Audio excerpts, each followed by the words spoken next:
পর্নোগ্রাফিও দেখতেছে। এদিকে পর্নোগ্রাফি দেখার মধ্য দিয়ে কি হয়, মানুষ পশু হয়ে যায়। একটা মানুষ যখন পর্নোগ্রাফিতে আসক্ত হয়, ওটা ছাড়া সে চলতে পারতেছে না, ওর সামনে আপনি 5 বছর 6 বছর একটা মেয়েকেও যদি দেন, ওকে ধর্ষণ করে রেখে দেবেন। দেখেন, হ্যাঁ, কেন ধর্ষণ করলো 5 বছরের মেয়েটাকে?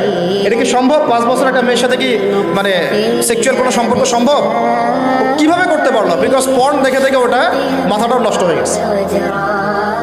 পর্ন যেটা করেছে, পর্নোগ্রাফি আর এই জেনাগুলো যেটা করেছে, সত্যিকারের ভালোবাসার সংজ্ঞাটাই পরিবর্তন করে দিয়েছে। সত্যিকারের ভালোবাসা মানে হচ্ছে দায়িত্ব, রেসপন্সিবিলিটি, বিশ্বাস। ভালোবাসার মানুষ ভালো থাকে এটা চাওয়া, তার উপর আমার জিম্মেদারি আছে, তাকে ভালো রাখা। ভালোবাসা মানে কি? স্বার্থ ত্যাগ করে তার স্বার্থ দেখা, তাই না? সম্মান। ভালোবাসার ডেফিনেশন কি? ভালোবাসা মানে কি? আমি আমার ওয়াইফকে ভালোবাসি, তার মানে কি আমি তার ইজ্জতের জিম্মাদার, তার দিকে চোখ তুলে কেউ খারাপ চোখে তাকাতে পারবে না। ভালোবাসি আমি তাকে, সে আমার, আমি তাকে অন্যের সামনে শো করতে পারবো না, সে আমার। ভালোবাসা মানে আমি তাকে বিশ্বাস করি, আমি তাকে কি করি? বিশ্বাস করি।